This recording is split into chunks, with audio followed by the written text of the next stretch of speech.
Bueno, vamos a ver los enlaces que podemos encontrar uniendo átomos en las biomoléculas, ¿vale? Serían los enlaces, por decirlo así, más fuertes, porque luego hay enlaces débiles, que son enlaces que unen moléculas entre ellas. Pero bueno, vamos a empezar primero por los enlaces que nos encontramos uniendo los átomos, ¿vale? Los átomos de las biomoléculas, como el resto de moléculas, se unen por enlaces que pueden ser el primero, el más común, el enlace covalente, aquel que se establece entre dos átomos que comparten electrones, ¿vale? Comparten electrones de sus capas externas, ¿de acuerdo? Dos átomos comparten electrones siempre y cuando su avidez por los electrones no sea exageradamente grande, ¿vale? La avidez por los electrones es una propiedad de los átomos que se llama electronegatividad, ¿de acuerdo? La electronegatividad es la fuerza con la que el núcleo de un átomo atrae a sus electrones, ¿vale? Entonces, los átomos muy electronegativos van a atraer con mucha fuerza los electrones, ¿de acuerdo? Entonces, bueno, en el enlace covalente, generalmente los átomos, pues bueno, tienen una avidez parecida por sus electrones, pueden llegar a compartir. Si es cierto que hay átomos como el oxígeno que lo de compartir no lo llevan bien porque tienen bastante electronegatividad, pero bueno, el enlace sigue siendo covalente. Luego veremos el matiz este, ¿de acuerdo? Bueno, entonces, se trata de compartir. ¿Cómo se comparte? ¿Y por qué? ¿Para qué comparte un átomo electrones? Pues lo hace para lograr esa cantidad, la configuración electrónica más estable, completando la última de sus capas electrónicas. Es decir, todos los átomos quieren tener la configuración de su capa externa igual que la tienen los gases nobles, que están completos, ¿vale? Entonces, los electrones de enlace son un par de electrones, uno procede de cada átomo y se mueven alrededor de los núcleos de ambos átomos y proporcionan un enlace muy sólido, ¿vale? El enlace covalente es difícil de romper. Vamos a explicar el ejemplo con el metano, ¿vale? El carbono en su última capa tenéis ahí, lo acerco, el carbono en su última capa tiene 4 electrones. Necesita otros 4 para estar completo, para llegar a la configuración estable, ¿vale? Entonces los electrones del carbono son los azulitos, ¿vale? Entonces tiene 4, necesita otros 4. ¿Cómo los puede conseguir? El hidrógeno, que solo tiene un electrón, para llegar a la configuración estable necesita otro para imitar al helio, que es el átomo, el gas noble más cercano, bueno, en configuración al hidrógeno, ¿vale? Entonces, el hidrógeno quiere un electrón, le falta uno para completar y tener 2. El carbono necesita 4 para tener 8. ¿Qué van a hacer? Pues mira, dice el hidrógeno le cede su electrón al carbono y el carbono también se lo cede al hidrógeno. Entonces, estos dos electrones, que antes este solo era del carbono y este solo era del hidrógeno, son de los dos y empiezan a girar alrededor de los dos átomos, uniéndolos, ¿vale? Y eso se representa como una rayita y es el enlace covalente, ¿vale? Bueno, pues ya tiene aquí, el carbono ha conseguido por aquí un electrón que no tenía y el hidrógeno también, pero es que al carbono le faltan otros 3. Bueno, pues hace lo mismo con otros 3 hidrógenos distintos y ahora ya si cuento los electrones que tiene, 1, 2, 3, 4, 5, 6, ya tiene los 8 que quería el carbono, ¿de acuerdo? Y ha formado pues 4 enlaces covalentes. Repito, estos electrones están más o menos a la misma distancia y los comparten. El par de enlace empieza a girar así y estos empiezan a girar así, uniendo los átomos, los núcleos de los átomos, ¿vale? Ahí tenéis lo que sería un enlace covalente, ¿de acuerdo? Un enlace covalente es simple si compartes un par de electrones. Si compartes, porque pueden compartir más de un par, ¿vale? Si comparten 2 pares de electrones se formaría un enlace doble, ¿vale? Un covalente doble, más difícil aún de romper. Y si comparten 3 pares de electrones, un enlace triple, todavía más difícil de romper. Ya está, ya no pueden compartir 4 pares, ¿vale? No hay enlaces cuádruples. Bueno, eso sería enlace covalente. Los átomos comparten electrones de enlace, ¿vale? No se quedan con ellos los electrones. Los electrones circulan entre los dos átomos. ¿vale? Porque luego está el enlace iónico, que esto ocurre entre iones. Es decir, son átomos con cargas. ¿Por qué son átomos con cargas? Pues porque, ¿qué pasa? Hay átomos que tienen tanta fuerza por los electrones, tanta electronegatividad, que no es que los roban directamente, se los quedan ellos. No los comparten, ¿vale? O sea, se quedan con ellos, punto, ya está. Entonces, por ejemplo, y hay otros átomos que tienen tan poca electronegatividad, tan poca avidez por sus electrones, que como el electrón esté un poco lejos, lo pierde y se acabó. Es lo que le pasa al sodio, ¿vale? El sodio tiene un último electrón allá en su capa, en el final. No lo quiere para nada. De hecho, lo pierde con facilidad porque él quiere alcanzar la configuración estable. Ya tiene los 8 electrones, 1, 2, 3, 4, 5, 6, 7, 8. Entonces ese ahí le incordia y lo pierde. Y se convierte en Na con una carga positiva además, claro. Porque es que el sodio en su núcleo tiene 9 protones, ¿vale? 9 electrones tiene dando vueltas ahí. No tiene más, perdón, pero bueno.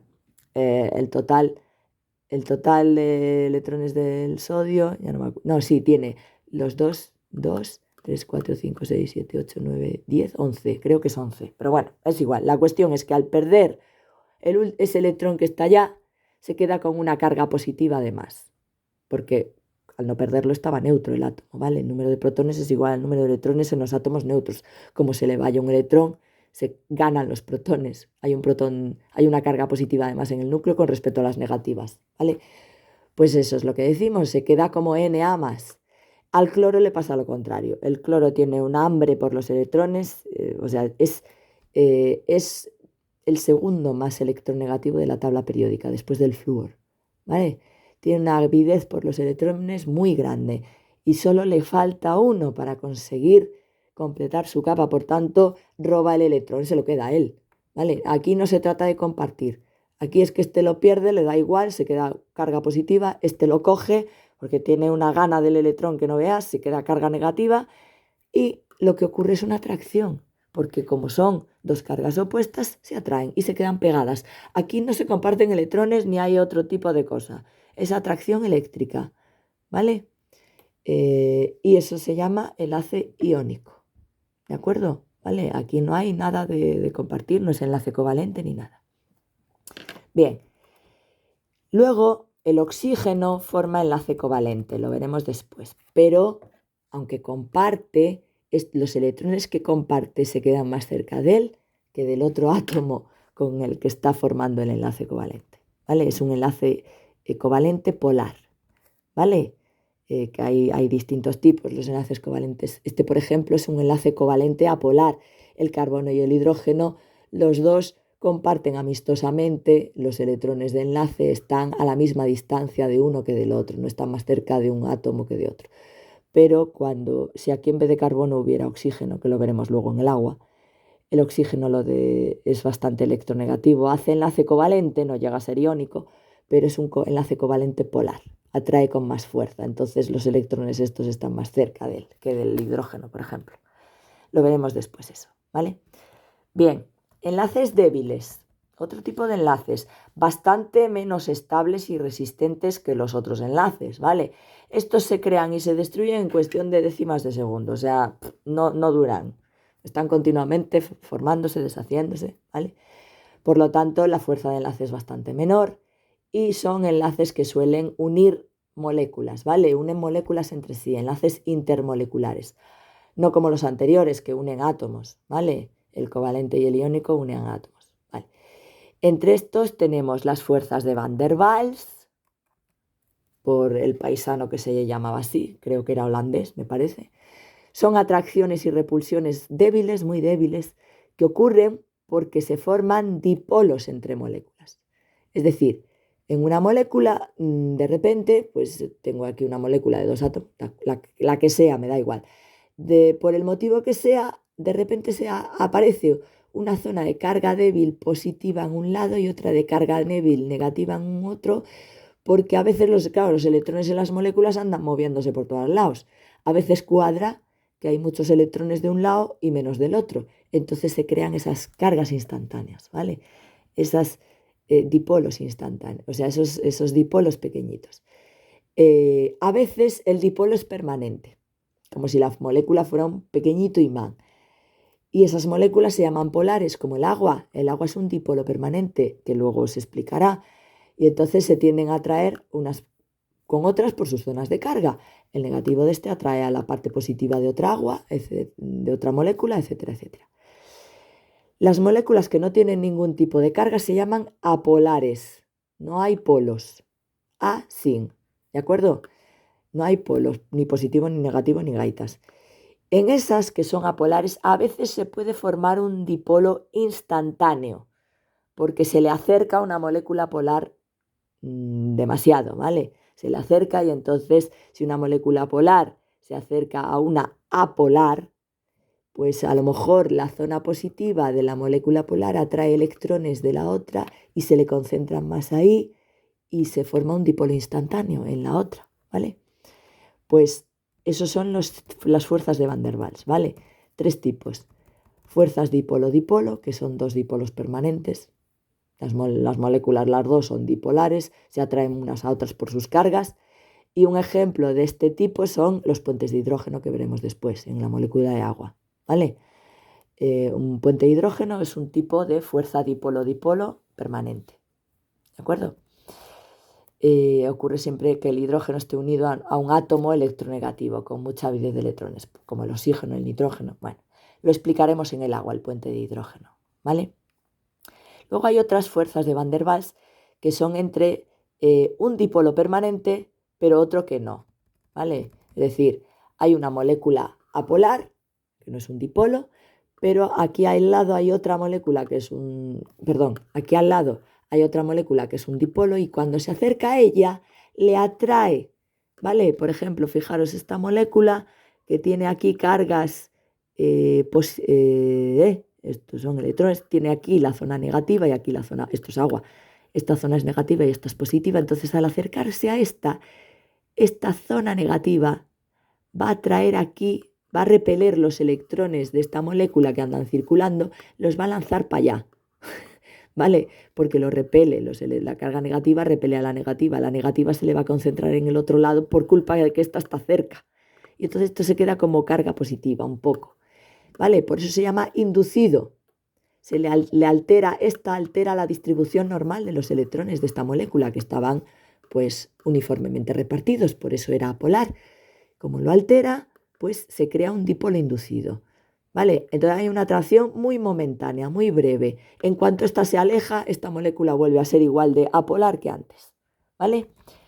Y luego tenemos las fuerzas dipolo instantáneo, dipolo inducido, que puede ocurrir, a veces por azar, simplemente por azar. Una molécula polar A puede tener los electrones situados algo más juntos en una zona y aparece un dipolo de la nada. Si cerca hay otra molécula polar B, lo bastante cerca, pues puede convertirse en un dipolo por culpa de la otra, ¿vale? Aparecen unas fuerzas muy débiles. Estos dipolos son muy, muy breves, ¿vale? Se suelen desaparecer en nada en cuanto se alejan, ¿vale? Bueno, y luego las interacciones hidrofóbicas es la atracción que ocurre entre moléculas que no tienen cargas cuando están rodeadas de moléculas con carga, que lo que van a hacer es juntarse entre ellas, ¿vale? Para evitarlas, ¿vale? Las moléculas repelen a las polares, tienden a pegarse las moléculas apolares entre ellas, ¿vale? Bueno, pues una vez que tenemos clarito esto, vamos a empezar viendo la primera biomolécula inorgánica que es el agua.